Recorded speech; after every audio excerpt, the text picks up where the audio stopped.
ठीक है बेटा, तो हमारा चैप्टर नंबर 4 है केमिकल बॉन्डिंग। बेटा बॉन्डिंग का मतलब होता है जुड़ना। क्या? जुड़ना। तो दो एटम जब आपस में जुड़ते हैं हम उसे बॉन्डिंग बोलते हैं। ठीक है, जैसे इसको बेटा हिंदी में बंधन बोलते हैं। क्या बोलते हैं? बंधन। तो बंधन बोल दो। जैसे भाई और बहन के बीच में क्या होता है? रक्षा का बंधन होता है ना, वैसे ही ये बंधन है। अब एटम बेटा हम पढ़ चुके हैं, तो दो एटम जब आपस में मिलते हैं तो मॉलिक्यूल बनता है। ठीक, और दोनों एटम्स का आपस में जुड़ना क्या होता है? बॉन्ड कहलाता है। क्या? बॉन्ड कहलाता है। और एक्चुअली मैं तुम्हें बता चुका हूँ कि बॉन्ड का मतलब ये नहीं कि दो एटम आपस में चिपक गए, इसका मतलब है इन दोनों के एटम्स के बीच में क्या हुई है? या तो शेयरिंग हुई है या तो ट्रांसफर ही हो गया। या तो एक एटम ने अपना इलेक्ट्रॉन दे ही दिया या तो एटम शेयर कर लिया। दोनों ने क्या किया कि भाई मैं भी नहीं दे सकता, तू भी नहीं दे सकता, एक काम करते हैं पार्टनरशिप कर लेते हैं, हाथ मिला लेते हैं। ठीक है, अगली चीज देखो बेटा, सबसे पहले शुरुआत की बात करते हैं। शुरुआत की, जब हमारा डॉल्टन का एटॉमिक मॉडल चल रहा था, बहुत प्रिमिटिव था, इतनी चीजें हमें पता नहीं थी, शैल सब शैल इतनी सारी नॉलेज हमारे पास नहीं थी। तो सबसे पहले जो किसी ने ट्राई किया ये बॉन्ड थ्योरी देने का, वैसे आगे हमने बहुत बॉन्ड थ्योरी पढ़ेंगे, एडवांस बॉन्ड थ्योरीज पढ़ेंगे, लेकिन अभी हमें क्या पढ़नी है? शुरुआती बॉन्ड थ्योरी पढ़नी है। तो सबसे पहले जिन्होंने बॉन्ड थ्योरी दी थी उनका नाम था कॉसेल लुईस, नाम था उन साइंटिस्ट का। उन्होंने क्या होता है? कॉसेल लुईस थ्योरी या कॉसेल लुईस अप्रोच बोला था दो एटम्स के जुड़ने का, दो या दो से ज्यादा का जुड़ने का। क्या नाम था उनका? तो कॉसेल तो याद रहता नहीं, लुईस नाम याद रखना। और तुमने ये 10th क्लास में ही पढ़ा था। लुईस डॉट स्ट्रक्चर याद है ना, NaCl वाला, वो इन्होंने ही दिया था। ठीक है, चलो आगे चलते हैं। तो मैंने बता रखा है डॉट स्ट्रक्चर। तो बेटा उस टाइम पे वो ये मान लो एक एटम था। क्या था? एटम। तो उनके पास न्यूक्लियस जैसी चीज के बारे में कुछ जानकारी नहीं थी, तो वो मानते थे कि न्यूक्लियस है नहीं, बस शेल के बारे में वो जानते थे। हाँ कि भाई शेल्स थी जिसके अंदर इलेक्ट्रॉन बटा हुआ है, लेकिन न्यूक्लियस के बारे में उनके पास जानकारी नहीं थी, तो वो ज्यादा बात करते नहीं। उनकी बात कहाँ शुरू होती है? वैलेंस शेल पे शुरू होती है और वैलेंस शेल पे ही खत्म हो जाती है। ये बीच वाले को ये क्या बोलते हैं? इस पोर्शन को, वैलेंस शेल से नीचे वाले पोर्शन को ये बोलते हैं कर्नल। क्या बोलते हैं? कर्नल बोल देते हैं। बाकी इसमें क्या है क्या नहीं है इससे इनका कोई लेना देना नहीं है। ये तो कहते हैं भाई सिर्फ वैलेंस शेल की बात करो। अब वैलेंस शेल क्या होते हैं बेटा? तो आपको याद है हमने क्या पढ़ा था? KLMN। बेटा जब हम इलेक्ट्रॉन्स इसमें भरते थे, कैसे भरते थे? 2, 8, 18 और 32 के हिसाब से भरते थे। तो बेटा कम से कम तो कितने भी इलेक्ट्रॉन आ सकते हैं, लेकिन ज्यादा से ज्यादा K में 2 आ सकते हैं, L में 2 आ सकते हैं। तो बेटा ये शेल अगर कंप्लीट नहीं होती थी, मान लो मैंने कुछ भरा, मान लो कार्बन भरा। क्या भरा? कार्बन का मैंने कन्फिग्रेशन किया, तो कार्बन के अंदर टोटल 6 उसका नंबर है, कार्बन का 6 इलेक्ट्रॉन है, भरो। तो अगर K में ज्यादा से ज्यादा 2 आ सकते हैं तो 2 मैंने यहाँ भर दिया। L में ज्यादा से ज्यादा 8 आ सकते हैं, लेकिन 2 निकलने के बाद बचे तो सिर्फ 4, तो हमने यहाँ 4 भर दिया। तो बेटा ये देखो यहाँ पर एक्चुअली आने कितने थे, जगह कितने की थी? 8 इलेक्ट्रॉन्स की, और आए कितने? 4। तो कितने की कमी है? 4 की कमी रह गई। अब यही 4 बेटा भटकते रहेंगे आत्मा की तरह। क्यों? वो कहेंगे या तो हमें 8 बना दो, क्या? या तो हमें 8 बनाकर पूरा कर दो, मेरी क्लास पूरी कर दो, नहीं तो मुझे यहाँ से भगा दो, कहीं ऐसी जगह पर पहुंचा दो जहां पर और 4 की कमी हो, मैं वहां जाके सेटलमेंट कर लूंगा। ठीक है, तो इसके बारे में हम पढ़ भी चुके हैं और आगे फिर से पढ़ेंगे। ठीक है, अगला देखो बेटा, इसके अंदर यहाँ पर इस लुईस ने दिया डॉट स्ट्रक्चर। अब ये डॉट स्ट्रक्चर के बारे में तो अभी नीचे जाके फिर से पढ़ेंगे। डॉट क्या है? डॉट, तो डॉट को समझो, डॉट होता है वैलेंस इलेक्ट्रॉन। तो आप बोलोगे भैया वैलेंस इलेक्ट्रॉन क्या है? वैलेंस इलेक्ट्रॉन यही है, valence shell, outer most shell. अब बेटा आउटर मोस्ट शेल कुछ भी हो सकती है। ठीक, जैसे कार्बन के केस में आउटर मोस्ट शेल क्या थी? L। L में कहानी खत्म हो गई ना उसकी। तो अगर मैं बात करूं हाइड्रोजन की, तो उसकी कहानी तो K में ही खत्म हो जाएगी। उसका आउटर मोस्ट शेल क्या हुआ? K। ठीक है, तो बेटा एटम पे डिपेंड करता है। अगर ये मैं सोच लेना कि आउटर मोस्ट यहाँ L है, तो बेटा किसी की M भी हो सकती है, और इलेक्ट्रॉन होंगे तो किसी की N भी हो सकती है। समझ में आ गया? ठीक है, तो ये वैलेंस शेल क्या है? किसी की भी आउटर मोस्ट शेल है।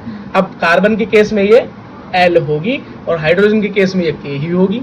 इतनी बात समझ में आ गई? ठीक, तो डॉट होता है वैलेंस इलेक्ट्रॉन। क्या होता है बेटा? Valence electron. ठीक है बेटा, अब अगर मैंने H के पास एक डॉट लगा दिया, बेटा H का मतलब हाइड्रोजन होता है, हाइड्रोजन का सिंबल, और यहाँ पे एक सिंगल डॉट लगा दिया, तो इससे मुझे क्या पता चल रहा है कि हाइड्रोजन के वैलेंस शेल में एक वैलेंस इलेक्ट्रॉन है। समझ गए? और यहाँ पे हीलियम ले लिया। क्या? हीलियम। तो हीलियम के पास टोटल इलेक्ट्रॉन कितने? 2। और बेटा हीलियम को अगर मैं भरूं तो KL में भरूं तो हीलियम का नंबर होता है 2। बेटा 2 ही K के अंदर आ सकता है, तो इसका आउटर मोस्ट शेल और फर्स्ट शेल सब कुछ यही है।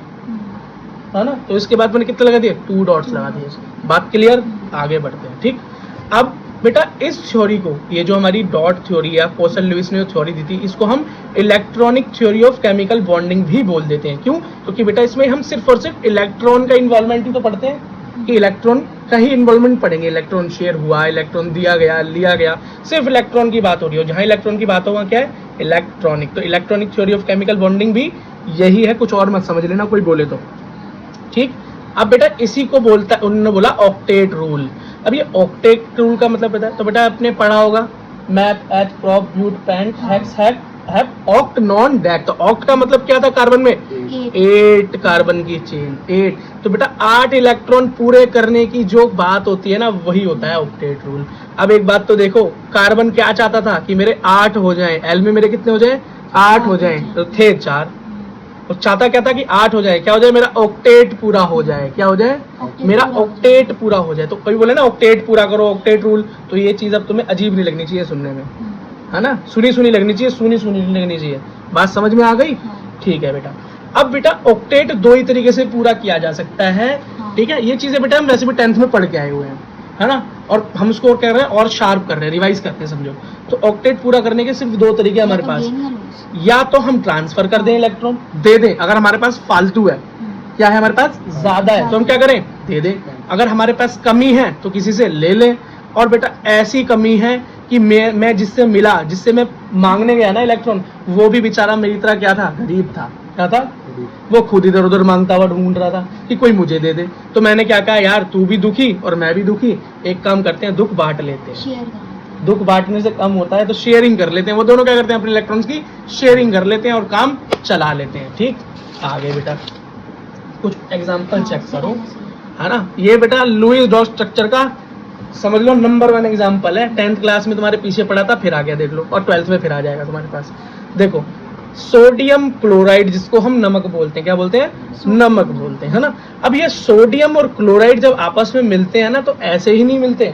अब कैसे मिलते हैं समझो बेटा। सबसे पहले आपको ये पता होना चाहिए कि किसका एटॉमिक नंबर क्या है। तो सोडियम का एटॉमिक नंबर क्या है, 11 है, क्लोरीन का 17 है। अब इसको जरा शेल में कॉन्फ़िगर करो, KLM में डालो। ठीक, देखो सबसे बेटा K के अंदर 2 इलेक्ट्रॉन आ सकते हैं मोस्ट, तो हमने 2 यहाँ डाल दिए। अब कितने बचे वहां पे, 9।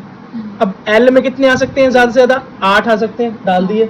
अब बेटा 2 और 8 10, बचे कितना, 1। और M में फिर बेटा ज्यादा से ज्यादा तो आ सकते थे 18, लेकिन 1 ही बचा, तो 1 ही डाल दिया। ठीक, अब यहाँ देखो, तो इसका आउटर मोस्ट शेल क्या हो गया, M हो गया ना, और इसका वैलेंस इलेक्ट्रॉन कितना हो गया, 1 हो गया। कितना हो गया, तो देखो यहाँ पर Na के ऊपर क्या, कितने इलेक्ट्रॉन का डॉट बना हुआ है, सिंगल बना हुआ है। कितनी बात समझ में आ गई, क्लियर हो गई। अगला देखो क्लोरीन की बात, देखो क्लोरीन का 17 भरो, K में 2 डाल दिया तो 15 बचे, L शेल में 8 डाल दिया तो 10 7 बचे, M में 18 आ सकते थे और 7 ही बचे तो 7 डाल दिए। इसकी आउटर मोस्ट शेल भी क्या हो गई, M ही हुई, लेकिन इसके वैलेंस इलेक्ट्रॉन कितने हो गए, 7 हो गए। कितने, 7। तो हमने कैसे बनाए, पेयर बना दिए। पेयर में बनाते हैं जब ज्यादा होते हैं एक से, तो 1 पेयर 2 4 6 और 1 सिंगल 7। अब एक बात बताओ बेटा, इसको तो 1 इलेक्ट्रॉन बचा हुआ है, तो इसको अपना ऑक्टेट पूरा करने के लिए क्या चाहिए, 7 इलेक्ट्रॉन चाहिए। आप बोलोगे भैया इसमें तो 18 आ सकते हैं, फिर उसको 17 क्यों नहीं चाहिए?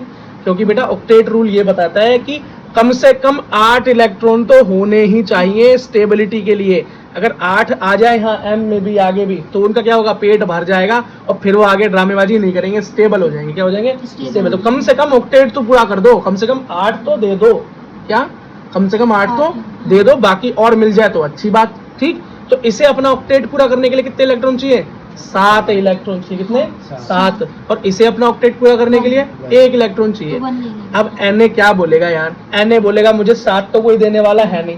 7 इलेक्ट्रॉन एक बड़ी करेंसी है, इलेक्ट्रॉन्स की बात करें अगर इलेक्ट्रॉन के लेवल पे, तो 7 electron is a big deal. नहीं देगा कोई 7 इलेक्ट्रॉन इसे, तो ये क्या करेगा, ये बोलेगा भाई मेरा तो 1 भी ले जाओ, मेरा ऑक्टेट तो L में ही पूरा हो जाएगा, मुझे क्यों मैं टेंशन लूं। और क्लोरीन बोलता है अच्छा यार मैं तो खुद 1 इलेक्ट्रॉन ढूंढ रहा हूँ, मुझे 1 दे दे, मेरा काम हो जाएगा। Very good. तो Na क्या करेगा, तू बोलेगा ले भाई तू मेरा 1 रख ले, 1 अपना दे दिया। और क्लोरीन कहेगा दे भाई जल्दी मुझे दे दे, तो उसका क्या हो जाएगा, ऑक्टेट पूरा हो गया। देखो कितने इलेक्ट्रॉन हो गए, एक पेयर एक्स्ट्रा हो गया, है ना। अब बेटा याद रखना एक एटम जो होता है, एक एटम के अंदर बेटा जितने इलेक्ट्रॉन होते हैं नेगेटिव होते हैं वो, और उतने ही बेटा वहां प्रोटॉन होते हैं जो कि पॉजिटिव होते हैं। अब बेटा मान लो सोडियम के अंदर टोटल 11 इलेक्ट्रॉन थे, एक उसने दे दिया तो कितने बचे? अब 10 ही तो बचे बेटा, 2 और 8 ही तो बचे। अब इसके अंदर लेकिन प्रोटॉन तो नहीं दिया ना उसने, प्रोटॉन तो उसके अंदर बाकी है ना, तो चार्ज किसका ज्यादा हो गया? अब प्रोटॉन का चार्ज ज्यादा हो गया ना, इलेक्ट्रॉन का कम हो गया। तो सोडियम क्या हो गया? 1 पॉजिटिव, सिंगल पॉजिटिव आ गया ना ऊपर, इसका मतलब एक इलेक्ट्रॉन दे दिया, इसलिए क्या हो गया? पॉजिटिव हो गया। पॉजिटिव को क्या बोलते हैं? Cation. क्या बोलते हैं? कैसे याद रखेंगे कि मैं सीधा जा रहा था, बिल्ली ने रास्ता काट दिया, ठीक, तो कैट आयन से कैट याद आ गई, कैट से ये फॉर्मूला याद आ गया। अब इसका उल्टा क्या होता है? एनायन। अब क्लोरीन नेगेटिव हो गया, क्यों बेटा? उसके पास पहले उसने एक इलेक्ट्रॉन फालतू ले लिया ना, तो नेगेटिव एलिमेंट, नेगेटिव पार्टिकल ले लिया, तो क्या हो गया? और वो नेगेटिव हो गया। अब ये क्या बन गया? सोडियम एनायन हो गया, नेगेटिव हो गया। और ये बेटा इस तरीके का जो संबंध बनता है इसे हम आयनिक बॉन्ड बोलते हैं। क्या? आयनिक बॉन्ड बोलते हैं। समझ में आ गया? और इसी को हम इलेक्ट्रोवैलेंट बॉन्ड भी बोल देते हैं। क्यों? इलेक्ट्रॉन और वैलेंस शेल से निकले हुए इलेक्ट्रॉन की आपस में क्या होती है? शेयरिंग होती है, और इसी को हम इलेक्ट्रोवैलेंस भी बोल देते हैं।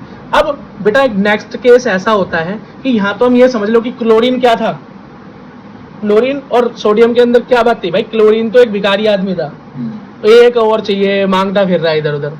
अब ये अमीर आदमी है, कह रहा यार मेरे पास तो पहली जेब भरी हुई है, तू मेरा एक ले ले, अमीर आदमी है। लेकिन क्या होगा अगर क्लोरीन अपने जैसे एक भिखारी से मिल जाए? तो अब वो तो क्लोरीन, अब क्लोरीन जो है अपने ही जैसे दूसरे क्लोरीन से मिल जाए तो क्या होगा? तो शेयरिंग होगी, तो शेयरिंग होगी। अब कैसे होगी शेयरिंग? ये बोलेगा भाई तू मुझे एक इलेक्ट्रॉन दे दे यार, तो बोलेगा मैं क्यों दे दूं, मुझे दे देना एक, मुझे भी तो एक की जरूरत है।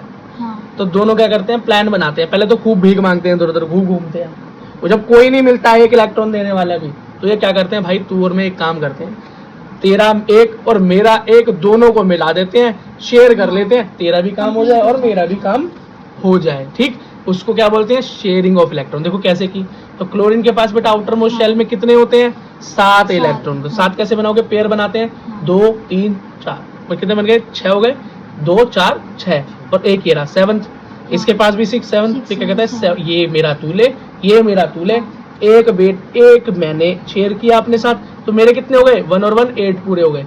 एक उसने भी शेयर कर लिया, तो 1 और 1 उसके भी पूरे हो गए। अब क्या हो गया? इसका भी ऑक्टेट पूरा और इसका भी ऑक्टेट पूरा।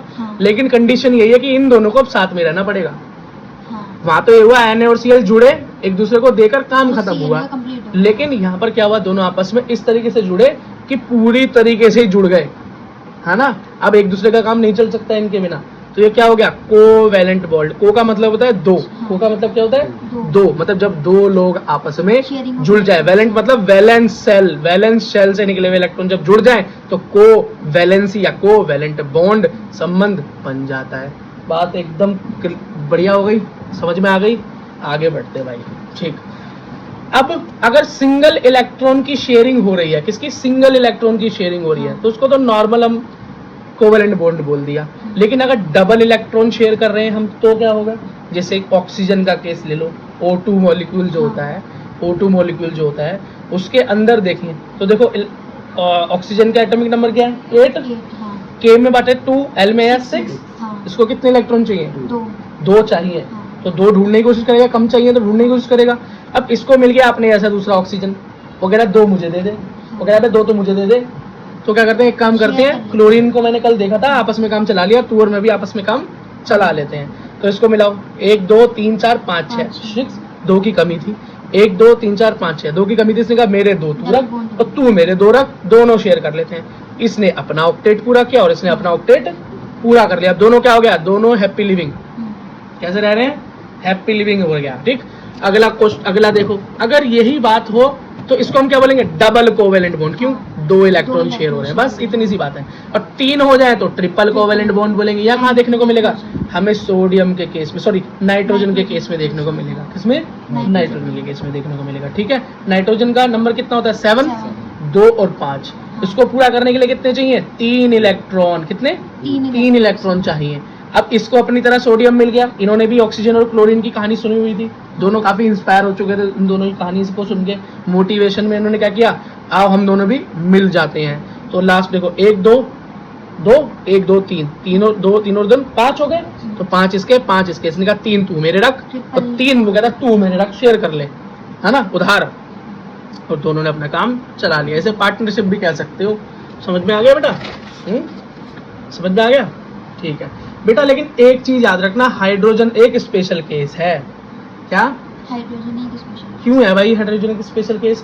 क्योंकि हाइड्रोजन की कैरेक्टरिस्टिक को अभी तक डिफाइन ही नहीं कर पाए कभी, बहुत रिएक्टिव है। क्यों भाई? एक ही इलेक्ट्रॉन है इसके पास, अगर वो एक इलेक्ट्रॉन भी किसी को इसने दे दिया तो खुद तो ये कभी बचने वाला ही नहीं है। भाई मेरे पास तो 1 ही रुपया है, वो भी दे दूंगा तो क्या बचेगा? ये हमेशा क्या करता है, इधर उधर घूमता है, किसी के साथ भी रिएक्ट हो जाता है, बहुत रिएक्टिव है, काफी रिएक्टिव है, स्टेबिलिटी है ही नहीं। इसलिए तुमने देखा होगा अलग है कि हाँ कि टेबल जो बनी है ना, पीरियोडिक टेबल जो बनी है, उसके अंदर भी हाइड्रोजन को बीचों बीच में रख रखा है, ना इसको मेटल में रख रखा, ना इसे नॉन मेटल में रख रखा, इसे मेटलॉइड में भी नहीं रखा हुआ, इसे कहीं रखा ही नहीं है, इसे बिल्कुल अलग ही छोड़ रखा देवता को। ठीक है बेटा? तो अब हमारा टॉपिक है लुईस डॉट स्ट्रक्चर। क्या? तो आप बोलोगे भैया आपसे क्या पढ़ रहे थे अब तक? अब वही पढ़ रहे थे, लेकिन अब उसके अंदर सच में डॉट स्ट्रक्चर को अब हम कहाँ जाएंगे, थोड़ा नेक्स्ट लेवल पर लेके जाएंगे, मतलब फाइनल लेवल पे पढ़ेंगे। जो लुईस ने फाइनल लेवल स्ट्रक्चर बनाया था, वो बेस लेवल तो हम सीख चुके हैं, ठीक, लेकिन हम फाइनल लेवल जाएंगे। बेटा शुरुआत कैसे करते हैं? लुईस डॉट स्ट्रक्चर बनाने के लिए सबसे पहले आपको एक चीज आनी चाहिए। क्या? पहला स्टेप आना चाहिए बेटा। पहला स्टेप होता है total number of valence electrons को काउंट करना, या बेटा total number of electrons count करना आना चाहिए। तो भैया वैलेंस इलेक्ट्रॉन्स काउंट करना आना चाहिए तुमको। क्या आना चाहिए? अगर तुमको वैलेंस इलेक्ट्रॉन काउंट नहीं करना आता तो बेटा यहाँ पर आप क्या हो जाओगे, रह जाओगे। तो आप सीख लो, तो सीख तो हम चुके हैं, फिर करते हैं। देखो बेटा यहाँ पर एक मेरे को कंपाउंड दिया हुआ है CO2, इसका लुईस डॉट स्ट्रक्चर बनाना है। क्या बनाना है बेटा? लुईस डॉट स्ट्रक्चर बनाना। तो मेरा हो गया CO2, ठीक। बेटा अगर इसको वैलेंस इलेक्ट्रॉन्स मुझे निकालने हैं तो सबसे पहले मुझे पता होना चाहिए कि इसका एटॉमिक नंबर क्या है, 6 है। इसका क्या है हमारे ऑक्सीजन का 8 है।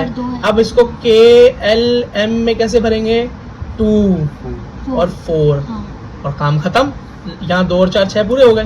और इसको कैसे भरेंगे, KLM 2 और 6। तो बेटा इसके वैलेंस इलेक्ट्रॉन कितने हुए, इलेक्ट्रॉन ऑक्सीजन के 6 और कार्बन के 4 हुए। तो हमने कैसे टोटल कैसे काउंट करेंगे, कार्बन के 4 ऑक्सीजन के 6 प्लस करके, और ये 2 था तो ट्वाइस ऑफ 6, टोटल निकल के कितने हैं वैलेंस इलेक्ट्रॉन्स, 16। ये क्या है मेरा फर्स्ट स्टेप, क्या है मेरा first step. First step clear हो गया, नेक्स्ट स्टेप पे चले। ठीक है, अब हमें सेंट्रल एटम आइडेंटिफाई करना है, मतलब सेंटर में किसे लेंगे, तो बेटा सेंटर में हम उसे लेंगे जो काउंट में नंबर कम होगा। इसमें काउंट में कम होगा, कौन है इसमें काउंट में कम, C। ऑक्सीजन 2 और कार्बन कितना, 1।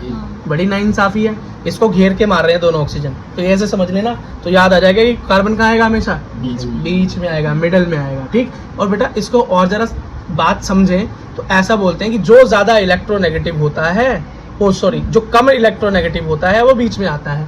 अब आप बोलोगे भैया इलेक्ट्रोनेगेटिव का मतलब क्या है, तो बेटा इलेक्ट्रोनेगेटिव का मतलब होता है कि कौन कितने इलेक्ट्रॉन लेना चाहता है, कौन इलेक्ट्रॉन लेना चाहता है ज्यादा। बेटा कुछ तो ऐसी स्पीस होती हैं जो इलेक्ट्रॉन देना चाहती हैं, इलेक्ट्रॉन ले ले यार मेरा।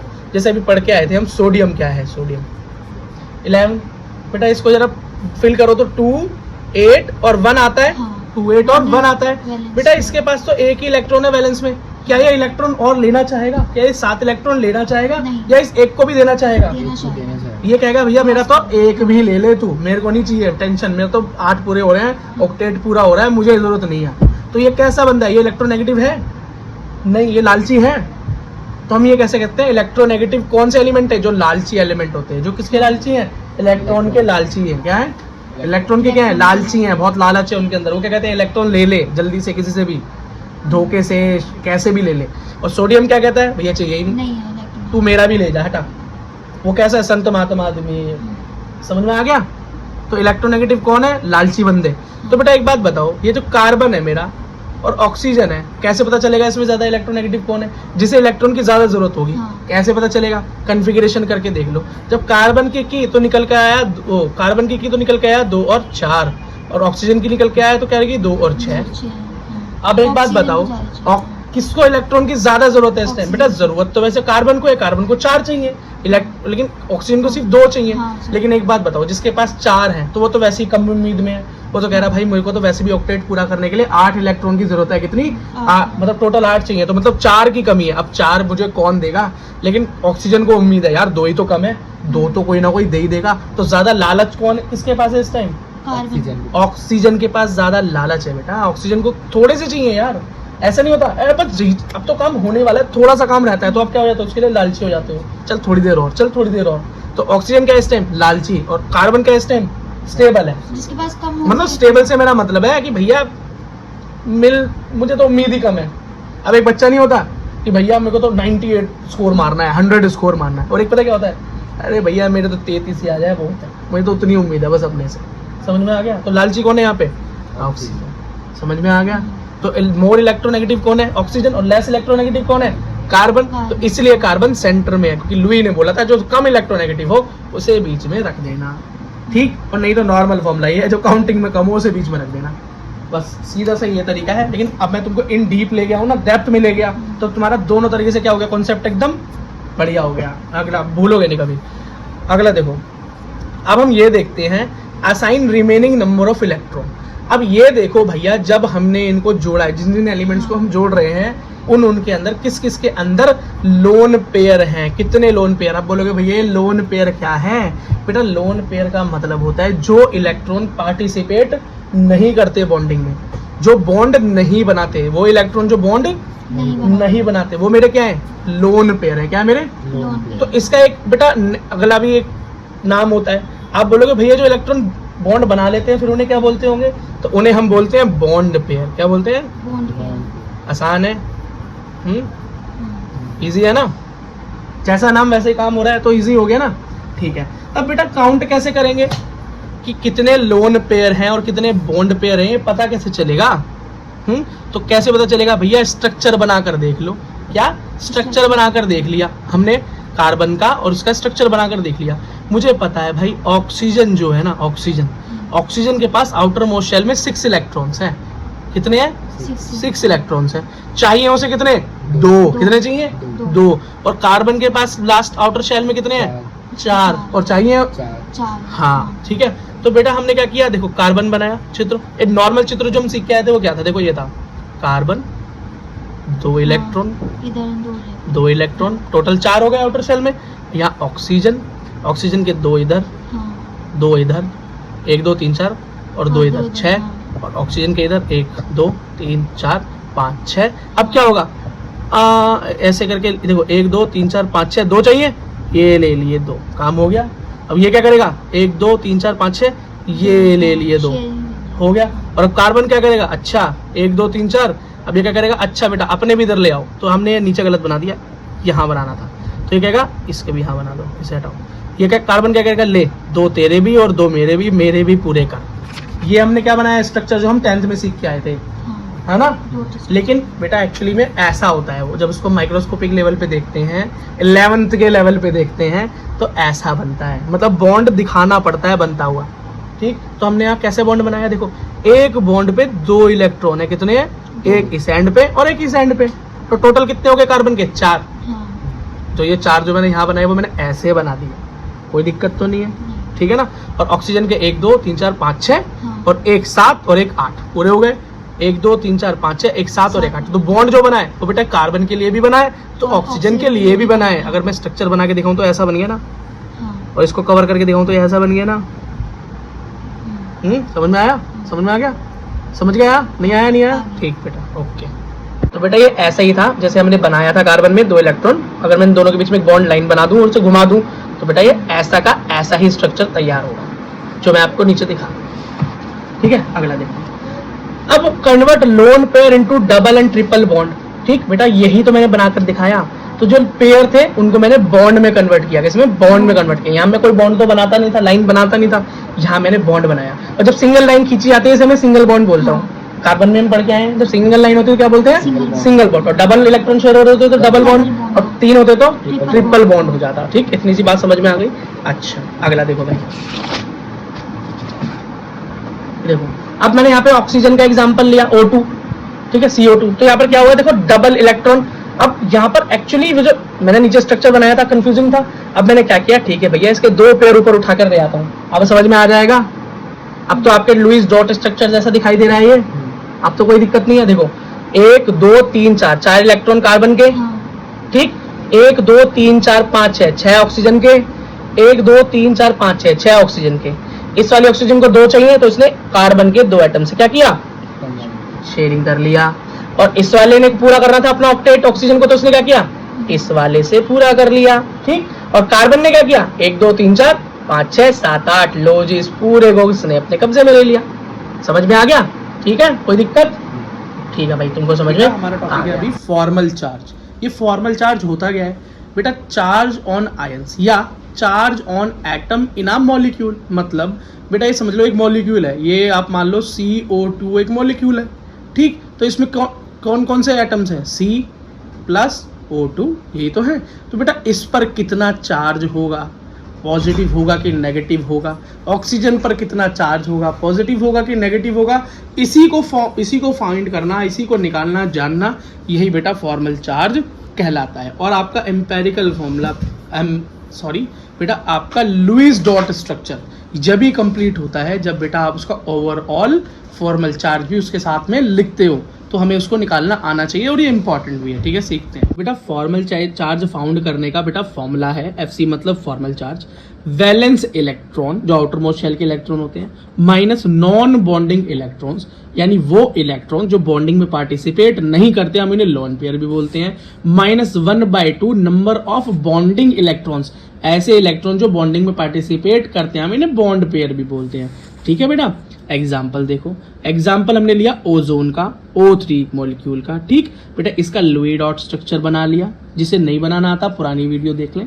तो बेटा ऑक्सीजन के अंदर लास्ट में वैलेंस इलेक्ट्रॉन होते हैं 6 इलेक्ट्रॉन यहाँ, 6 इलेक्ट्रॉन यहाँ, 6 यहाँ पर, ठीक। अब एक चीज देखो बेटा, जिसको नहीं पता तो ऑक्सीजन का एटॉमिक नंबर होता है 8, तो KLM में जब हम बांटेंगे तो K में निकल गए 2 और L में निकले 6, और बेटा 6 का मतलब यही इसका आउटर मोस्ट शेल है, तो इसमें कितने इलेक्ट्रॉन्स हैं, 6 इलेक्ट्रॉन है।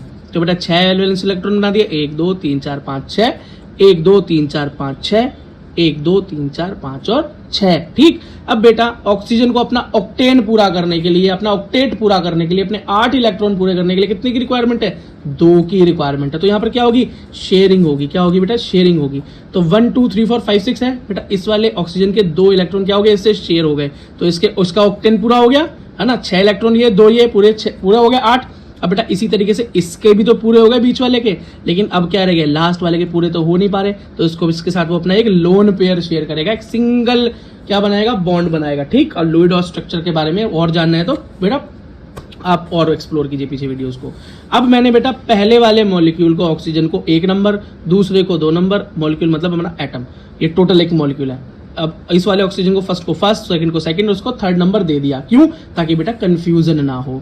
अब फर्स्ट हमारे ऑक्सीजन के ऊपर अगर हम चार्ज फाइंड करें, मतलब फॉर्मल चार्ज फाइंड करें, तो फॉर्मूला क्या होता है, वैलेंस इलेक्ट्रॉन। तो बताया मुझे ऑक्सीजन के वैलेंस इलेक्ट्रॉन कितने अभी निकाले हमने, 6 होते हैं, माइनस नॉन बॉन्डिंग इलेक्ट्रॉन्स, ऐसे इलेक्ट्रॉन जो बॉन्डिंग में पार्टिसिपेट नहीं कर रहे, सिर्फ इस पर ध्यान देंगे। पहले की बात तो कितने हैं, 1 2 3 4, कैसे हैं, फ्री है, एक बॉन्डिंग में पार्टिसिपेट नहीं करे, -1/2 bond number of bonding electrons, ऐसे इलेक्ट्रॉन जो बॉन्डिंग में पार्टिसिपेट कर रहे हैं, वो कितने हैं, देखो बेटा 1 2 3 4, समझ गए। अब आप बोलोगे भैया यहाँ तो इसके तो 2 ही है ना, ये बाकी तो दूसरे के हैं, तो बेटा एक बात तो देखो, इन दोनों को आपस में अपने शेयर कर दिया ना, तो अब ये उसके अकेले के नहीं रह गए, अब ये इसके भी हैं, ठीक। तो हो गए 4, 2 से कटा 4 तो आया 2, और बेटा -4 -2 -6, -6 + 6 0।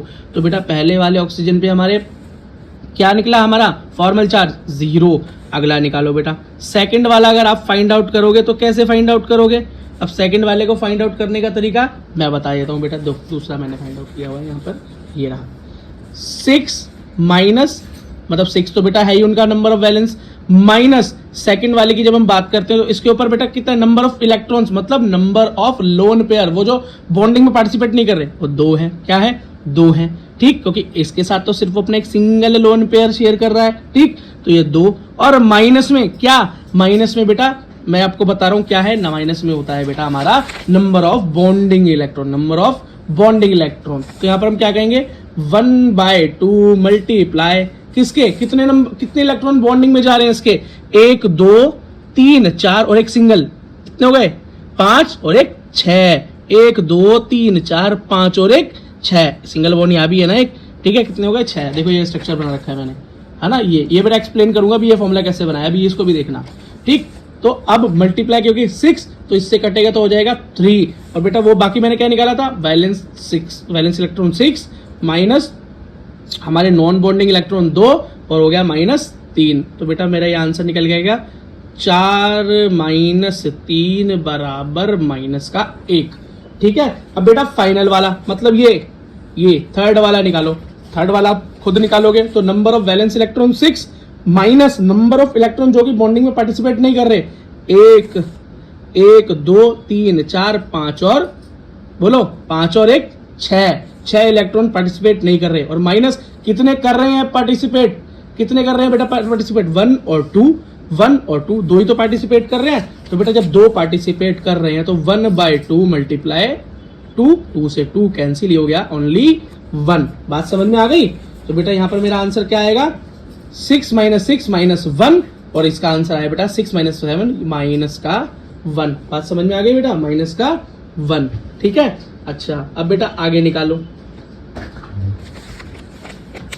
हाँ बेटा एक गलती हो गई, यहाँ -1 नहीं +1 आएगा क्योंकि 4 बड़ा है 3 छोटा है, तो नॉर्मल 1 आएगा। तो मेरा सबसे पहले आई थी बेटा, सबसे पहला आया था ऑक्सीजन का फॉर्मल चार्ज 0, दूसरे वाले का 1 और थर्ड वाले का -1। बेटा इसको ओवरऑल देखें तो ये हो गया 0 + 1 + -1, क्या निकल के रहे 0। तो हमको पता चला ओजोन के कंप्लीट मॉलिक्यूल के ऊपर 0 चार्ज होता है। कितना बेटा 0 चार्ज होता है। एक बेटा मैं एक शॉर्ट ट्रिक बनाई, यहाँ पे एक शॉर्ट ट्रिक मैं आपको बता रहा हूँ जो आप देख रहे होगे, भी सॉल्व कर रहा था बेटा। शॉर्ट ट्रिक बहुत ईजी है, number of valence electron minus number of electron. ये नंबर ऑफ इलेक्ट्रॉन क्या है बेटा, वही नंबर ऑफ इलेक्ट्रॉन जो कि पार्टिसिपेट नहीं करते, बॉन्डिंग में पार्टिसिपेट नहीं करते, माइनस नंबर ऑफ लाइन। यहां पर आप ये गिनो ही मत कि कितने इलेक्ट्रॉन बेटा पार्टिसिपेट कर रहे हैं बॉन्डिंग में, छोड़ो नंबर ऑफ लाइन मतलब कितने लाइन बन रही हैं, कितने बॉन्ड बन रहे हैं। सिंगल बॉन्ड है तो 1 लाइन, डबल बॉन्ड है तो 2 लाइन, बस बात खत्म।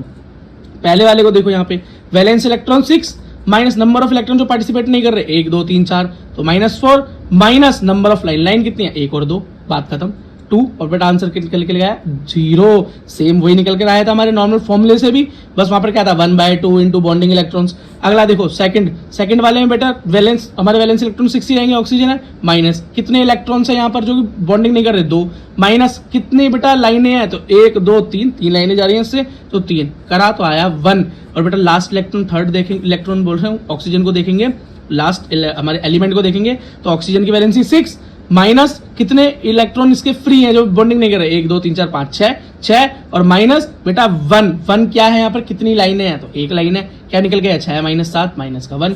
ओवरऑल निकालेंगे तो 0 + 1 - 1 = 0 आ गया। आई होप बेटा आपको ये शॉर्टकट समझ में आया होगा।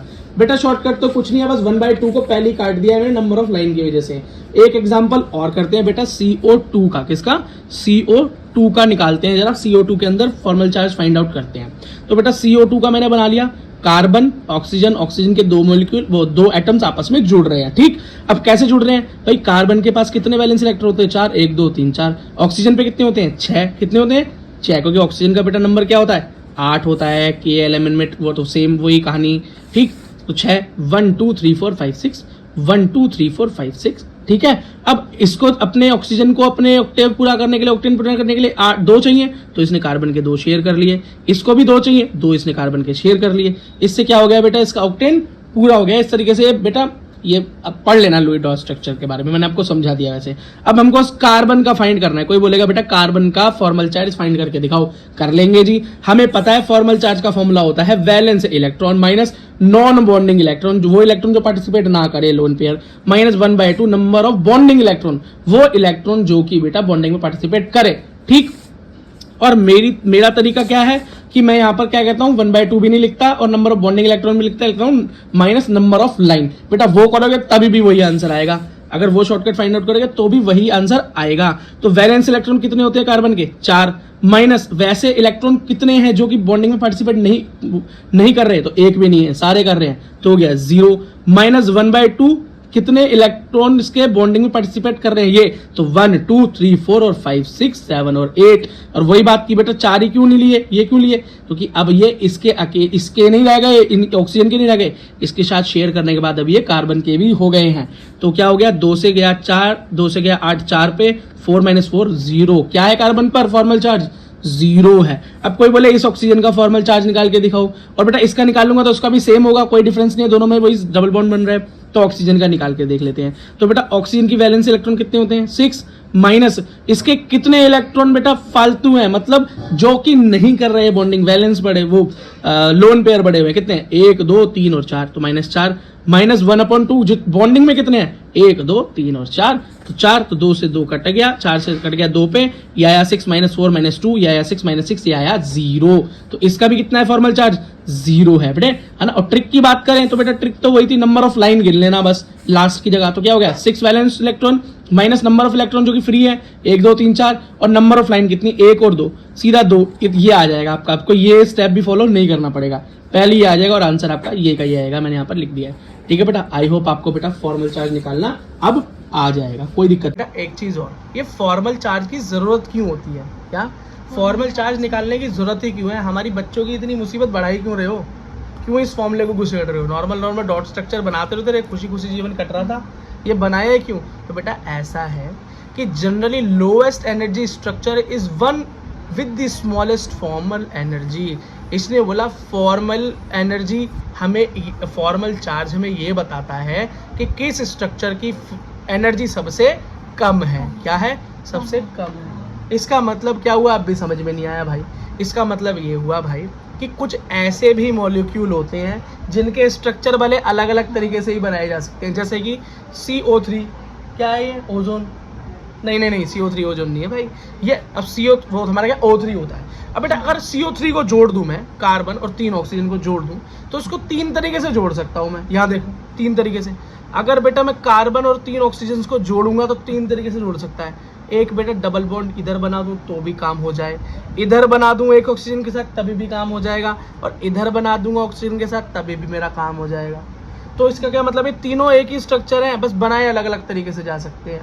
तो इसका इसमें से कौन सा स्ट्रक्चर है जिसको मैं मानूं कि सही है, बोलो इसमें से कौन सा ऐसा स्ट्रक्चर है जिसे मैं मानूं कि वो सही है, और सही तो तीनों ये भैया बनाया कैसे है।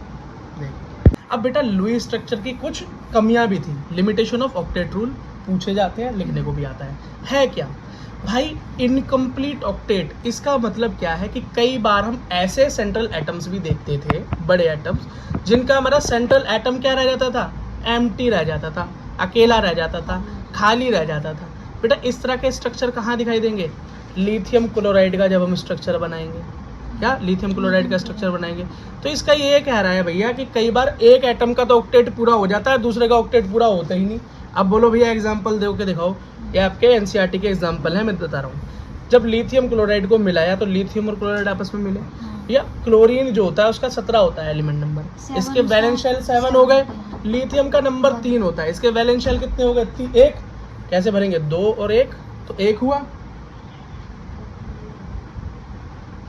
वेट करवा, ठीक है देखो अब 2 हो गए, इसका कितना है 1 और इसके कितने हैं 7। बेटा इसको तो 1 चाहिए था क्लोरीन को, वो तो इसने लिथियम से ले लिया, लेकिन लिथियम को कितने चाहिए थे 7, कितने 7, कितने चाहिए 7, लेकिन बेटा इसका ऑक्टेट पूरा हो ही नहीं पाता कभी भी, इससे एक ही शेयर हो पाता है दोनों से, और उसको पूरे मिल देता ही नहीं है क्लोरीन।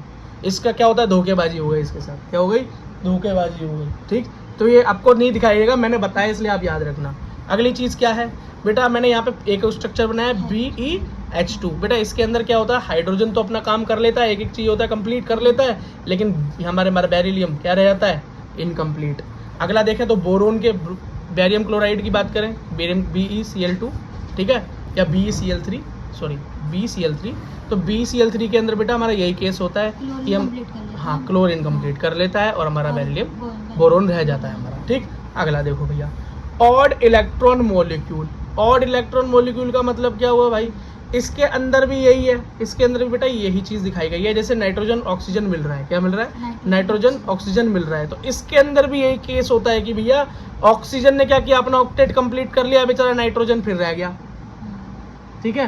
तो कुल मिला के ये था कि बेटा लुई डॉट स्ट्रक्चर सारे एलिमेंट्स के लिए, सारे मॉलिक्यूल्स के लिए वैलिड नहीं था, क्योंकि जब ये आया था तब किसकी बात थी, जब बड़ा प्रिमिटिव टाइम था। शुरुआत में बेटा इतने इलेक्ट्रॉन्स के इतने एलिमेंट्स हमें मिले नहीं थे, तो बेटा क्या था, तब तो ये काम चल जाता था, है ना। लेकिन बाद में आके जब कॉम्प्लेक्सिटी मिलने लगी, नए नए एलिमेंट्स मिलने लगे, तो वहाँ पर हमारा लुई स्ट्रक्चर हमको क्या डिसअपॉइंट करने लगा, ठीक है। एक और चीज़, अच्छा, एक्सपेंडेड ऑक्टेट, इसका मतलब जब 8 इलेक्ट्रॉन से ज़्यादा मिलने लगे। भैया जब इलेक्ट्रॉन क्या हो गए, अब हमने बोला ना K-L-M-N में ज़्यादा से ज़्यादा 32 इलेक्ट्रॉन्स फिल के हो सकते हैं। हाँ। इससे ज़्यादा आ जाए, इससे ज़्यादा का मिल जाए तो हमारा लुई दादा तो फेल हो गए, क्या हो गए, फेल हो गए। जैसे एग्जाम्पल PF5, SF6, H2SO4, ये तीनों एग्जाम्पल ज़रूरी है भाई, ये तीनों एग्जाम्पल जरूरी है। एनसीईआरटी के अंदर इनका स्ट्रक्चर दिखा रखे हैं, देखो स्ट्रक्चर दिखा रखा है। एसपी में ये वो है स्ट्रक्चर नहीं बेटा, ये नाम है, ये एलिमेंट है, ये देखो उसमें अपने स्ट्रक्चर में देखो, हाँ तो देखो ये क्या, ये ऐसा स्ट्रक्चर दिखा रखा, क्या स्ट्रक्चर दिखा रखा है। और बेटा हमारे लुई बाबा इतने लंबे लंबे इलेक्ट्रॉन्स, इतने बड़े बड़े मॉलिक्यूल्स में डील नहीं कर रहे थे, उन्होंने नहीं की थी, वो सोचा भी नहीं था ऐसा कुछ होने वाला है, तो वो बेचारे क्या हो गए, फेल हो गए। और दूसरी बात, मॉलिक्यूल का शेप भी नहीं बता पाता, डॉट स्ट्रक्चर जो है लुईस का, वो मॉलिक्यूल का शेप नहीं बता पाता, ये भी उनका एक फेलियर था। तो बेटा फेलियर में ये वाले एग्जाम्पल जरूर लिखना, एनसीईआरटी के अंदर बड़े इंपॉर्टेंट एग्जाम्पल्स हैं ये। और जो नीट कर रहा है बच्चा, जेई कर रहा है, वो याद रखना कि बेटा यहाँ इनके लुईस डॉट स्ट्रक्चर बनाने में बहुत मुश्किल आती है या बनने में बहुत दिक्कत रहती है, स्ट्रक्चर याद रखना, ठीक है। तो आसान है, याद हो जाएंगे, है ना। बस ये याद होना चाहिए बेटा कि S1 और F6 तो सेंटर में कौन होता है, जिसमें कम होते हैं, हाँ। या कम इलेक्ट्रोनेगेटिव बोलो, लेकिन इतनी बात छोड़ो, आप आराम से देखो, जिसके काउंट कम होते हैं वो सेंटर में होता है, जिसके काउंट ज़्यादा होते हैं वो लास्ट में होता है, ठीक है बेटा। अब हमें पढ़ना है आयनिक बॉन्ड। बेटा आयनिक बॉन्ड क्या होता है, जब बेटा वही NaCl, जब इलेक्ट्रॉन्स की शेयरिंग की वजह से, इलेक्ट्रॉन की शेयरिंग की वजह से आयन फॉर्म होते हैं, जुड़ते हैं, तो जो बंधन बनता है, जो जोड़ बनता है, जो बॉन्ड बनता है, उसको आयनिक बॉन्ड बोलते हैं। बस इतनी सी बात है ना। जब सोडियम जुड़ता है तो सोडियम क्या करता है भाई, 2 8 एक इसके अंदर एक्स्ट्रा वो दे देता है, क्लोरीन को एक चाहिए वो ले लेता है, एक लेके क्लोरीन नेगेटिव हो गया और एक देके सोडियम पॉजिटिव हो गया। अच्छा बेटा अगली चीज समझो, आयनाइजेशन एंथैल्पी क्या है। बेटा आयनाइजेशन एंथैल्पी का मतलब है आयंस बनाने के लिए, मतलब ये इलेक्ट्रॉन निकला है इस सोडियम का, क्या इलेक्ट्रॉन निकला, या इस क्लोरीन ने इलेक्ट्रॉन को ले लिया, बेटा इसके अंदर भी हमें कुछ एनर्जी लगती है, क्या लगती है, एनर्जी लगती है, ठीक है। तो जो एनर्जी लगती है एक इलेक्ट्रॉन को रिमूव करने में, किसमें, रिमूव करने में, इलेक्ट्रॉन को निकालने में, उसको आयनाइजेशन एंथैल्पी बोलते हैं। एंथैल्पी का मतलब ही क्या होता है, एनर्जी, क्या होती है, एनर्जी। और आयन बनाने के लिए, कैसा, कैटायन बनाने के लिए, इलेक्ट्रॉन निकालने के लिए जो ताकत लगे, जो शक्ति लगे, वो क्या है, आयनाइजेशन एंथैल्पी है, ठीक। अच्छा अगली चीज देखो, इलेक्ट्रॉन गेन एंथैल्पी का मतलब क्या है, इलेक्ट्रॉन लेने में जो पावर लगे, क्या, इलेक्ट्रॉन लेने में जो एनर्जी लगे, वो क्या है, इलेक्ट्रॉन गेन एंथैल्पी। एक बात बताओ बेटा, इलेक्ट्रॉन लेने के लिए तो सभी घूम रहे हैं, तुम देख रहे हो, सबको क्या चाहिए, किसी को 2 इलेक्ट्रॉन चाहिए, किसी को 1 इलेक्ट्रॉन चाहिए, देने वाले बहुत कम है, लेने वाले बहुत ज्यादा है। तो ये वाली एनर्जी क्या होगी, ज्यादातर मोस्टली एलिमेंट्स के लिए ये क्या होती है बेटा, नेगेटिव होती है। मोस्ट ऑफ द एलिमेंट के लिए ये एनर्जी कैसी होती है, इलेक्ट्रॉन गेन एंथैल्पी नेगेटिव।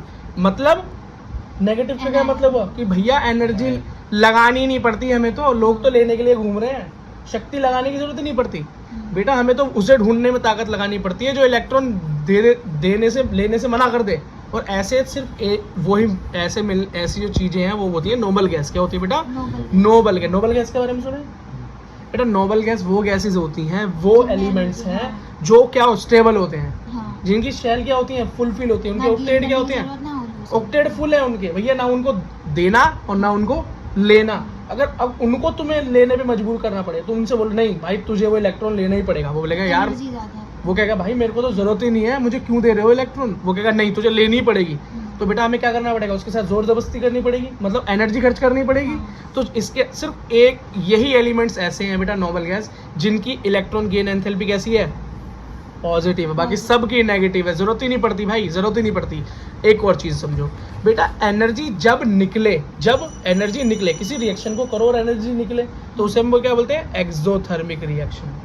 और कभी एनर्जी देनी पड़ती है, रिएक्शन कराने के लिए एनर्जी देनी। अब तुम घर में चाय बनाते हो, बिना गैस जलाए चाय बना सकते हो, तो वो कैसी रिएक्शन है, एंडोथर्मिक की एक्सोथर्मिक? एंडोथर्मिक है बेटा। बिना एनर्जी दिए चाय नहीं बना सकते, हाँ, एनर्जी ठीक है, देनी absorb पड़ेगी, होगी। देनी पड़ेगी। कोई बात नहीं, समझ गए? हाँ। तो बेटा एक चीज समझो, मैं क्लोरीन घूम रहा है मेरे सामने, क्या है, क्लोरीन है। हाँ। अब एक बात बताओ, इस क्लोरीन को इलेक्ट्रॉन चाहिए, कितने चाहिए इलेक्ट्रॉन इसे? 1 कितना इलेक्ट्रॉन चाहिए भाई क्लोरीन को?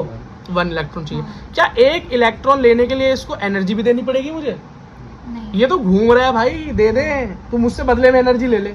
क्या मुझसे बदले में तू एनर्जी ले ले, तू मुझे एक इलेक्ट्रॉन दे दे, मेरा काम हो जाएगा, है ना? लेकिन तो ये क्या करेगा, ये एंडोथर्मिक होगा या एक्सोथर्मिक होगा? ये बेटा इलेक्ट्रॉन लेगा और खुशी में एनर्जी निकालेगा। हाँ। लेनी पड़ेगी, इसको लेने की जरूरत नहीं है एनर्जी, इसे तो बस ये इलेक्ट्रॉन चाहिए। exothermic हो जाएगा। ये एक्सोथर्मिक है, हाँ। इसीलिए तो ये नेगेटिव एनर्जी है, एनर्जी देनी नहीं पड़ती, इसलिए तो नेगेटिव हो गई। लेकिन बेटा वो जिनको ये एनर्जी देनी पड़े, एनर्जी देनी पड़े, कौन? नोबल गैस, हाँ। उन्हें देनी पड़ेगी, उन्हें लेनी नहीं है, उनको जबरदस्ती कर रहे हैं तो हम, तो endothermic। उनकी बेटा गेन एंथैल्पी पॉजिटिव होगी, और हाँ। ये क्या होगी, एंडोथर्मिक रिएक्शन होगी, मतलब हाँ। हमें एनर्जी देनी पड़ रही है, देनी पड़ रही है। बात समझ में आ गई? ठीक है बेटा, चलो इतनी बात समझ में आ गई तो ओके।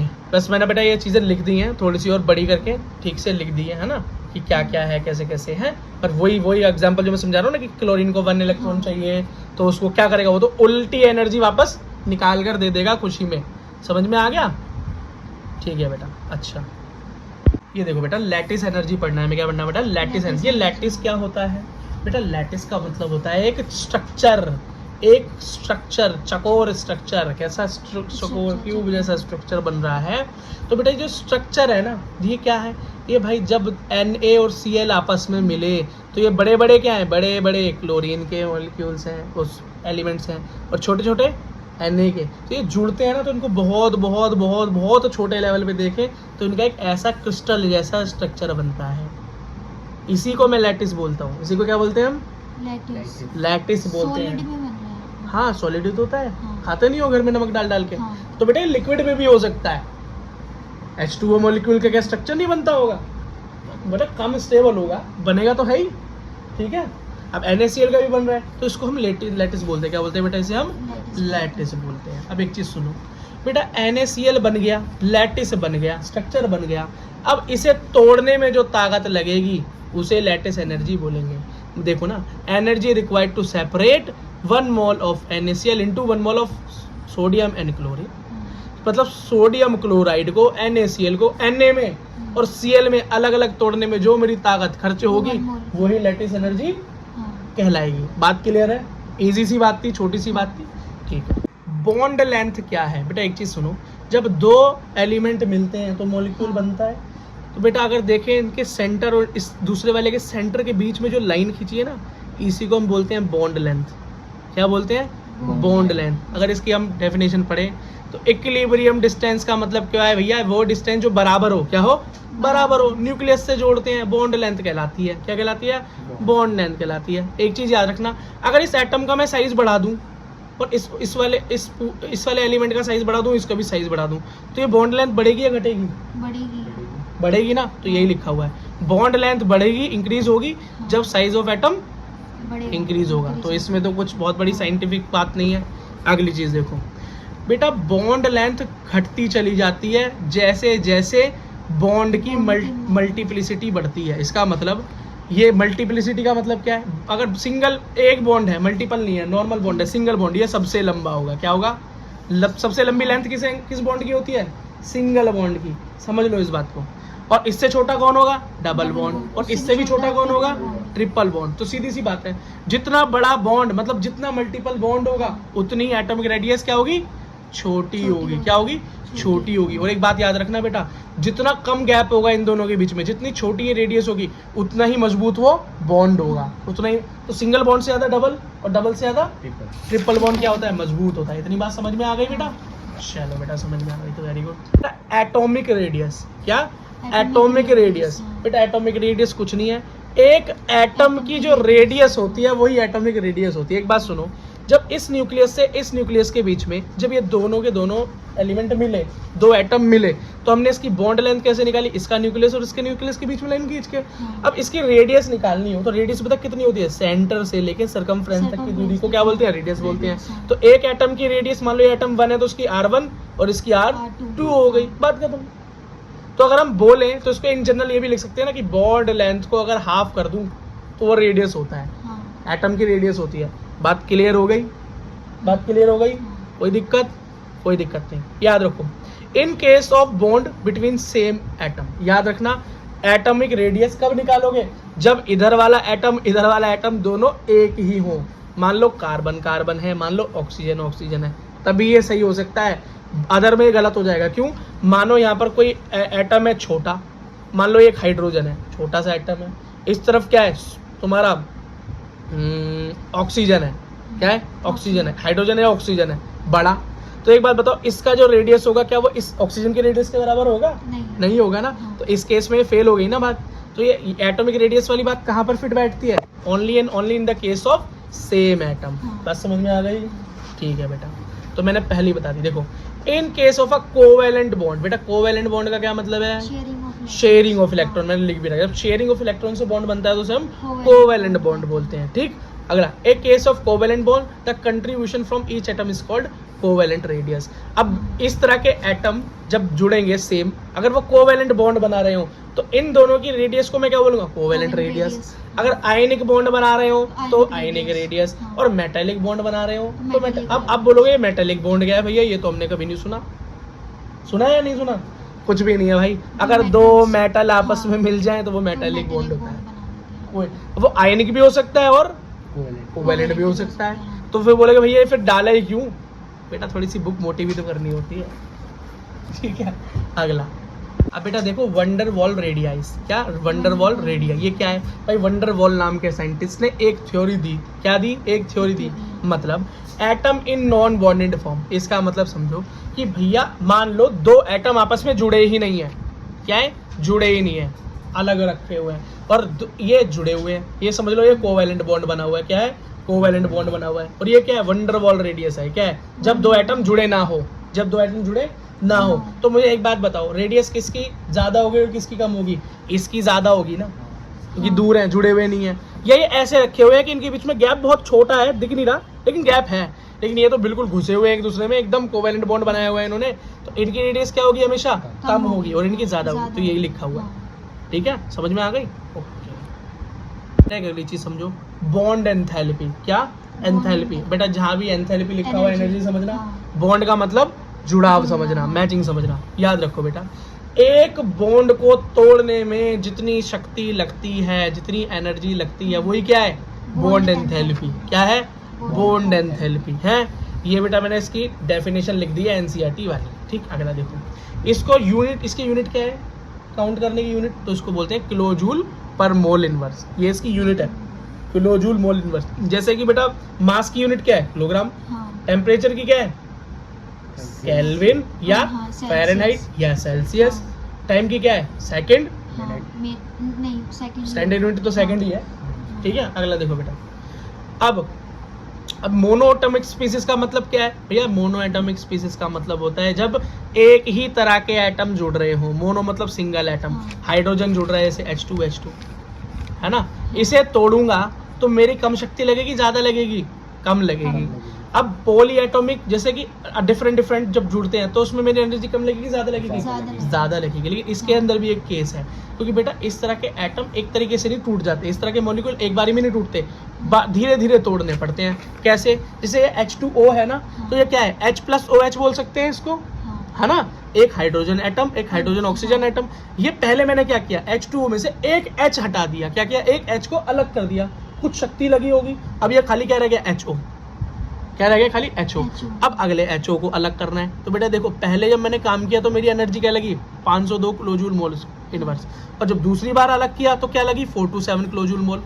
इसका क्या मतलब हुआ कि भैया, इसका ये मतलब हुआ कि पहली बार जब मैं तोड़ता हूँ किसी मॉलिक्यूल को तब मेरी शक्ति ज्यादा लगती है, लेकिन एक बार जब वो टूट जाए तो अगली बार उसे तोड़ना आसान हो जाता है। समझ में आ गया? हमेशा याद रखना, फर्स्ट टाइम हमेशा एनर्जी ज्यादा और सेकंड टाइम Second time कम कम हो। हो। बस समझ में आ गया। अब बेटा बॉन्ड एंगल, ये बॉन्ड एंगल क्या होता है बेटा? ये समझ लो H2O मॉलिक्यूल है। क्या है? H2O मॉलिक्यूल है। क्या है मेरा? ऑक्सीजन और 2 हाइड्रोजन। बेटा ये जब आपस में जुड़ते हैं तो ये जुड़ते हैं ना, ये किसी एंगल पर जुड़ते हैं, किसी एंगल पर जुड़ते हैं। तो बेटा वो कुछ ना कुछ होता है ना? क्या कुछ ना कुछ एंगल जो होता है, तो वही मेरा बॉन्ड एंगल कहलाता है। अब ये बॉन्ड एंगल चाहिए क्यों बेटा? ये बॉन्ड एंगल पता होता है तो मैं एग्जैक्टली लोकेट कर सकता हूँ ना कि हाइड्रोजन को यहीं रखना है, यहाँ नहीं रखना, यहाँ नहीं रखना। तो बेटा ये क्या होता है? ये शेप बता देता है। क्या बताता है? मॉलिक्यूल की शेप। बॉन्ड एंगल किस में हेल्प करता है? शेप ऑफ मॉलिक्यूल को डिटरमाइन करने में हेल्पफुल होता है, ठीक है। और ये एक्चुअली में एंगल बनता किसके अंदर है? और माइक्रोस्कोपिक लेवल पे जाए तो पता चलता है इसकी ऑर्बिटल्स के अंदर बनता है। ऑर्बिटल्स क्या है? ऑर्बिट के अंदर भी कुछ सेक्शन है, जैसे कि KLMN के अंदर क्या सेक्शन है? SPDF। वैसे ये तुमसे कोई पूछने नहीं वाला, बस मैंने तुम्हारी नॉलेज के लिए बता दिया, ठीक है। अगला देखो बॉन्ड ऑर्डर। क्या बेटा? Bond order. देखो बॉन्ड ऑर्डर वही है, जो बॉन्ड बीच में बन रहा हो वही बॉन्ड ऑर्डर होता है। बेटा H2 में सिंगल बॉन्ड तो बॉन्ड ऑर्डर 1, O2 के अंदर डबल बॉन्ड बनता है तो बॉन्ड एंगल 2, और नाइट्रोजन में 3 बनता है तो बॉन्ड एंगल 3 हो गया। समझ में आ गया? ठीक है, ओके। अगला आइसो इलेक्ट्रॉनिक मॉलिक्यूल्स कौन होते हैं भैया? जो सेम इलेक्ट्रॉन होते हैं, जैसे हाइड्रोजन हाइड्रोजन, ऑक्सीजन ऑक्सीजन, वो क्या है? Iso electronic. क्या है? Iso electronic. और याद रखना iso electronic molecules ions have same identical bond order. मतलब बॉन्ड ऑर्डर हमेशा क्या होगा? सेम होगा। हाइड्रोजन हाइड्रोजन का कभी नहीं बदलेगा, सिंगल बॉन्ड ही रहेगा, है ना। ये हमेशा ऐसे ही जुड़ेगा, ये हमेशा ऐसे ही जुड़ेगा। बात समझ में आ गई? ठीक है बेटा। अच्छा एक बेटा लास्ट चीज सुन लो, जहाँ से नीट का क्वेश्चन बनता है। कहाँ से? नीट का क्वेश्चन बनता है, और कई बार बेटा आपके बोर्ड में भी सवाल पूछ लेते हैं। बोर्ड मतलब school exams. With the increase in bond order. बेटा जैसे जैसे बॉन्ड ऑर्डर बढ़ेगा, मैंने आपको एक चीज बताई थी, फिर से बता रहा हूँ बेटा। बॉन्ड ऑर्डर का मतलब क्या है? कि सिंगल बॉन्ड, फिर डबल बॉन्ड, फिर ट्रिपल बॉन्ड, यही तो बॉन्ड ऑर्डर हुआ। पहले बॉन्ड ऑर्डर 1 होगा तो सिंगल बॉन्ड, 2 होगा तो डबल बॉन्ड, ट्रिपल होगा तो 3 होंगे। ये मैंने बात बताई थी बेटा। अब इसके अंदर एक चीज समझो कि ज्यादा स्टेबल कौन है, ज्यादा ताकतवर कौन है, इसे तोड़ना किसे मुश्किल होगा? सिंगल बॉन्ड को, डबल बॉन्ड को, ट्रिपल बॉन्ड को? बेटा ट्रिपल बॉन्ड को तोड़ना सबसे मुश्किल होगा, क्योंकि ट्रिपल बॉन्ड क्या है? स्ट्रॉन्ग। डबल बॉन्ड क्या है? Less strong. और सिंगल बॉन्ड सबसे वीक। क्या? तो मैं ये कह सकता हूँ जैसे जैसे मेरा बॉन्ड ऑर्डर बढ़ता है, मेरी स्ट्रेंथ, मेरी स्टेबिलिटी क्या होती है? बढ़ती है। तो स्टेबिलिटी इंक्रीज। और बॉन्ड लेंथ क्या होगी? डिक्रीज। मतलब दो बॉन्ड के बीच में जो डिस्टेंस होगी वो कम होती जाएगी। क्यों? सबसे लंबा होता है सिंगल बॉन्ड, उससे छोटा डबल बॉन्ड, उससे भी छोटा ट्रिपल बॉन्ड, मतलब छोटा होता चला गया। और बेटा छोटा हो गया तो मतलब दो मॉलिक्यूल्स, दो एटम्स के बीच में क्या होगी? डिस्टेंस बहुत कम हो गई। इसका मतलब वो और स्टेबल हो गया। और क्या हो गया? स्टेबल हो गया। और याद रखना जितना ज्यादा स्टेबल होगा उसको तोड़ने में उतनी ज्यादा एनर्जी लगेगी। तो बॉन्ड एंथैल्पी क्या है? बॉन्ड तोड़ने में जो एनर्जी लगेगी वो क्या हो गई? वो भी बढ़ गई, ज्यादा लगेगी। बात समझ में आ गई? ठीक है बेटा। अब रेजोनेंस क्या है बेटा? देखो रेजोनेंस मैंने आपको पहले बताया था कि कुछ ऐसे स्ट्रक्चर्स होते हैं जिनकी एक से ज़्यादा लुई डॉग स्ट्रक्चर या एक से ज़्यादा उनके स्ट्रक्चर्स बनते हैं, ठीक है बेटा। जैसे ये केस है किसका? ओजोन का केस है। किसका है? ओजोन। O3 का केस है। इससे पहले हमने CO3 का केस पढ़ा था बेटा। किसका? CO3 का केस पढ़ा था। इसके अंदर भी क्या हो रहा था कि सेंटर में हमारा कार्बन था, एक तरफ ऑक्सीजन था, एक तरफ ऑक्सीजन था, एक तरफ ऑक्सीजन था। भाई इस ऑक्सीजन को भी स्टेबल करना है, इस ऑक्सीजन को भी स्टेबल करना है, इसको भी स्टेबल करना है। बेटा इसने क्या किया? कार्बन के पास तो बेचारा अकेली जान, कुल मिला के कितने हैं लास्ट में? 4 ही तो थे, और तो थे ही नहीं। इसके पास कितने हैं भाई? इसके पास शेयरिंग के लिए तो हैं पूरे 6। वैसे इसको चाहिए कितने? 1 2 3 4 5, यह मैंने बना दिए, छोड़ो इसको। 1 2 3 4 5 6, और यहाँ पे 1 2 3 4 5 6। इसको भी 2 चाहिए, इसको भी 2 चाहिए, इसको भी 2 चाहिए। किस किस को देगा? तो ये एक को ही 2 दे सकता है बस। इसने इसको स्टेबल कर दिया, तो इनको क्या करेगा? इसको बोलेगा अभी तू मेरे 1 इलेक्ट्रॉन से काम चला, और इसको क्या बोलेगा? तू भी अभी मेरे इलेक्ट्रॉन से काम चला। तो इसका एक पहला स्ट्रक्चर कैसा बनेगा? ये बनेगा। देखो इसका पहला structure C double bond O, और इस वाले O के साथ सिंगल, और इस वाले के साथ भी सिंगल। इसका नेक्स्ट स्ट्रक्चर क्या बन सकता है कि भैया इसको यहाँ बिठा देगा, और फिर क्या करेगा? यहाँ सिंगल बॉन्ड कर दिया तो यहाँ डबल बॉन्ड कर दिया, और यहाँ सिंगल ही रह गया। एक और क्या बन सकता है कि भैया यहाँ C है बीच में, है ना। अब मेरा यहाँ भी सिंगल बॉन्ड, यहाँ भी सिंगल, और यहाँ पर मेरा डबल बॉन्ड। तो बेटा क्या हो गया? अलग अलग स्ट्रक्चर बन रहे हैं। यहाँ भी O3 के अंदर भी यही केस है, क्योंकि वो स्टेबल स्ट्रक्चर बन ही नहीं पा रहा। तो उसी को बेटा हम क्या बोलते हैं? एक रेजोनेंस स्ट्रक्चर बोलते हैं, ठीक। तो अब क्या है, साइंटिस्ट क्या करते हैं? बहुत एक्सपेरिमेंट करने के बाद इन दोनों में से कोई एक क्या ढूंढते हैं, एक स्ट्रक्चर बनाते हैं ऐसा जो कि स्टेबल हो। वो क्या किया, देखो dot dot dot dot, normal single bond के बाद क्या किया, dot dot dot dot dot dot. ऐसा क्या क्यों किया, इसने क्या किया, मान लेते हैं थोड़ा थोड़ा इधर भी शेयर हो रहा है, मान लेते हैं थोड़ा थोड़ा इधर भी शेयर हो रहा है, और ये बन गया मेरा नॉर्मल स्ट्रक्चर। दो दो बनाने की जरूरत नहीं है। तो अगर हम इस केस में बनाते हैं इसे, इस केस में बनाते, इसमें तो क्या यहाँ भी क्या बनाते, dot dot dot dot dot dot dot dot. हाँ, अब ये स्टेबल रेजोनेंस स्ट्रक्चर बन गया। ये जुगाड़ निकाला उन्होंने। इसे क्या बोलते हैं, क्या बोलते हैं इसको, रेजोनेंस हाइब्रिड स्ट्रक्चर। क्या बोलते हैं, रेजोनेंस हाइब्रिड स्ट्रक्चर। इसके अंदर क्या होती है, लेस एनर्जी। लेस एनर्जी का मतलब क्या है कि भैया स्टेबल है, ज़्यादा तेज नहीं भाग रहा है इधर उधर, नॉर्मल स्टेबल है, मोस्ट स्टेबल कंडीशन है। अब ये क्या होगा, इसे बार बार घूमने की जरूरत नहीं है, शेयरिंग बार बार इधर उधर से करने की जरूरत नहीं है। बस ठीक है, बस समझ में आ गई, यही बेटा रेजोनेंस स्ट्रक्चर होता है।